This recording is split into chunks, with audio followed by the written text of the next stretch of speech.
എന്ന് എപ്പോഴും നല്ല സിനിമ തിയേറ്ററിൽ ഞാൻ കാണാൻ പോയപ്പോൾ ഉണ്ടായിരുന്നൊരു അനുഭവം. പടം തുടങ്ങി കുറേ കഴിഞ്ഞിട്ട് പടത്തിൻ്റെ ഏറ്റവും ലാസ്റ്റാണ് മലർവാക കൊമ്പത്ത് എന്നുള്ള പാട്ടാണ്. അത് തിയേറ്ററിൽ ഉണ്ടാക്കുന്നൊരു ഇമ്പാക്റ്റ് എനിക്ക് ശരിക്കും പറഞ്ഞാൽ റെക്കോർഡിംഗ് തിയേറ്ററിൽ വെച്ചിട്ടും അല്ലെങ്കിൽ മദ്രാസിൽ വെച്ചിട്ട് അതിൻ്റെ പ്രിവ്യൂ കാണുമ്പോഴൊന്നും തോന്നാത്ത വിധത്തിലുള്ളൊരു ജീവൻ, ഒരു എനർജി അതിലുണ്ടായി എന്നുള്ളതാണ്. അതിനെ ഏറ്റവും കൂടുതൽ സഹായിച്ചത് നമ്മുടെ ഭാവഗായകൻ്റെ ശബ്ദം തന്നെയാണ്. കാര്യം ആ പർട്ടിക്കുലർ സിറ്റുവേഷനിൽ മോഹൻലാലിൻ്റെ മനസ്സിൽ മഞ്ജു വാര്യരോടുള്ള റെസ്പെക്റ്റും പ്രണയവും കയറി വരുന്ന ഒരു സാഹചര്യത്തിൽ ആ പാട്ട് കയറി വരുമ്പോൾ ഒരു വല്ലാത്തൊരു ഫീലുണ്ടായി. അപ്പോൾ ഞാൻ ആലോചിച്ചു, വെറുതെ അല്ല 50 വർഷം കഴിഞ്ഞിട്ടും ജയചന്ദ്രൻ എന്ന ഗായകൻ യേശുദാസിനൊപ്പം തന്നെ നമ്മുടെ മനസ്സിൽ സ്ഥാനം പിടിച്ചിരിക്കുന്നത്. ഇന്നും മഞ്ഞരയിൽ മുങ്ങിത്തോർത്തി എന്ന പാട്ടിൻ്റെ സൗകുമാര്യം നഷ്ടപ്പെടാത്ത വിധത്തിലുള്ള ശബ്ദ മാധുര്യം കൊണ്ട് നമ്മൾ വിസ്മയിപ്പിക്കുന്ന ഒരു ഗായകനാണ് ജയചന്ദ്രൻ. ചേട്ടൻ്റെ ഏറ്റവും മനോഹരമായ, ചേട്ടനും രാജലക്ഷ്മി, പുതിയ ഗായികയായ രാജലക്ഷ്മിയുടെ അതിൻ്റെ ഒപ്പം തന്നെ ചേട്ടൻ്റെ ഒപ്പം തന്നെ പാടിയിട്ടുണ്ട്. ആ പാട്ട് എനിക്ക് തോന്നുന്നു എന്നും എപ്പോഴും എന്നുള്ള സിനിമയുടെ വിജയത്തിന് വലിയൊരു കാരണമായി മാറിയിട്ടുണ്ട് ആ പാട്ട്. മലർവാകക്കൊമ്പത്ത് മണിമേഘത്തുമ്പത്ത്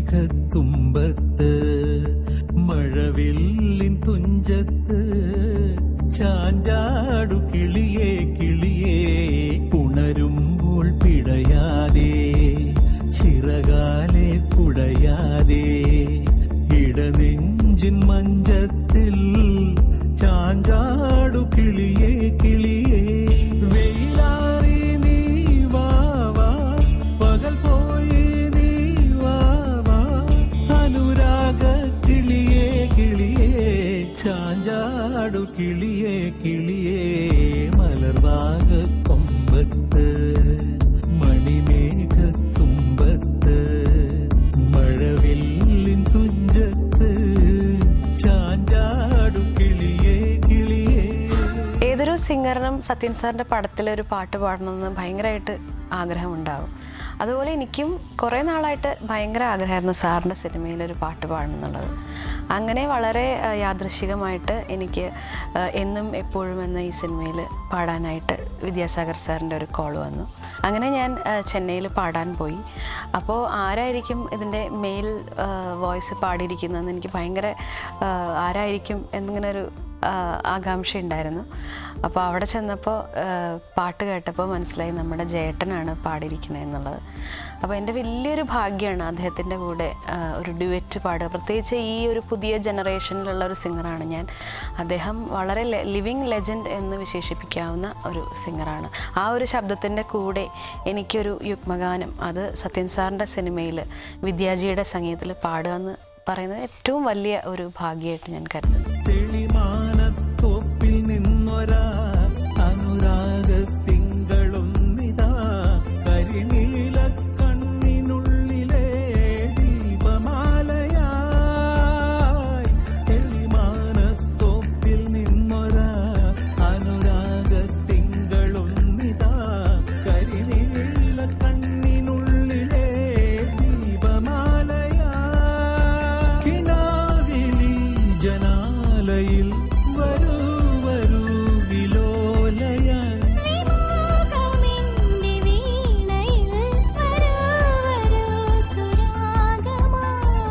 പകതാരിൻ കിളിയേ കിളിയേ ചാഞ്ചാടു കിളിയേ കിളിയേ മലർവാക കൊമ്പത്ത് മണിമേഘത്തുമ്പത്ത് മഴവില്ലിൻ തുഞ്ചത്ത് ചാഞ്ചാടു കിളിയേ കിളിയേ. പാട്ടുകൾ പലപ്പോഴും ഒരു സിനിമയ്ക്ക് വലിയ ജീവൻ നൽകണം. നമ്മൾക്ക് പലപ്പോഴും പല വിദഗ്ധരായിട്ടുള്ള ആളുകളും പറയാറുണ്ട് സിനിമയ്ക്ക് പാട്ട് ആവശ്യമാണോ അല്ലയോ. എനിക്ക് തോന്നുന്നത് മലയാള സിനിമയുടെ ഒരു സംസ്കാരമുണ്ട്. അപ്പോൾ നമുക്ക് വേറൊരു ഭാഷയിലെ ഭാഷയിൽ ചിലപ്പോൾ പാട്ട് ആവശ്യമില്ല എന്ന് തോന്നിയേക്കാം. പക്ഷെ ഇപ്പോഴും ടൈറ്റാനിക്കിലെ പാട്ട് നമ്മുടെ മനസ്സിൽ ഇപ്പോഴും ഉറച്ചു നിൽക്കുന്നു എന്നല്ല. അപ്പോൾ പാട്ട് സിനിമയുടെ ഗുണത്തിന് വേണ്ടിയിട്ടാണെങ്കിൽ പാട്ട് വളരെ മസ്റ്റാണെന്നാണ് എനിക്ക് തോന്നുന്നത്. അപ്പോൾ ഹരിഹരൻ സാർ പറയാറുണ്ട്, ചില സിനിമകൾ, ഇപ്പോൾ വടക്കൻ വീരഗാഥ പോലുള്ള സിനിമകളിലൊക്കെ സോങ്ങിന് പ്രസക്തിയുള്ളതല്ല, പക്ഷേ അദ്ദേഹം അതിന് സിറ്റുവേഷൻ ഉണ്ടാക്കുകയും ആ പാട്ടുകൾ നമ്മുടെ മനസ്സിൽ കയറുമ്പോൾ ഒരു സിനിമ മൊത്തമായി നമ്മുടെ മനസ്സിലേക്ക് ആകർഷിക്കാൻ അതൊരു കാരണമാവാറുണ്ട്. പാട്ടുകളുടെ പ്രസക്തി എന്ന് പറയുന്നത് എപ്പോഴും വളരെ കൂടുതൽ തന്നെയാണ്. പക്ഷേ ഒരു കാര്യം എന്നുള്ളത്, എന്തുകൊണ്ടാണ് ഇപ്പോഴും നമ്മൾ പഴയ പാട്ടുകളിലേക്ക് പോകുന്നത്?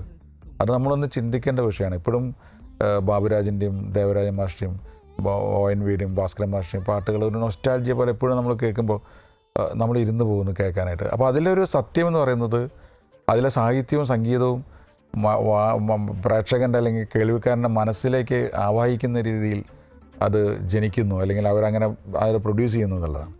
അപ്പോൾ അത്തരം ജീവനുള്ള പാട്ടുകൾ ഉണ്ടാവണമെന്ന് തന്നെയാണ് എനിക്ക് തോന്നുന്നത്. അപ്പോൾ അടുത്ത കാലത്ത് റഫീഖ് അഹമ്മദ് പറഞ്ഞു, ഞാൻ എഴുതിയ ചില വരികൾ പോലും എനിക്ക് സിനിമയിലൂടെ കേൾക്കുമ്പോൾ മനസ്സിലാവുന്നില്ല, അത് ശബ്ദകോശമായി മാറുന്നു സംഗീതം.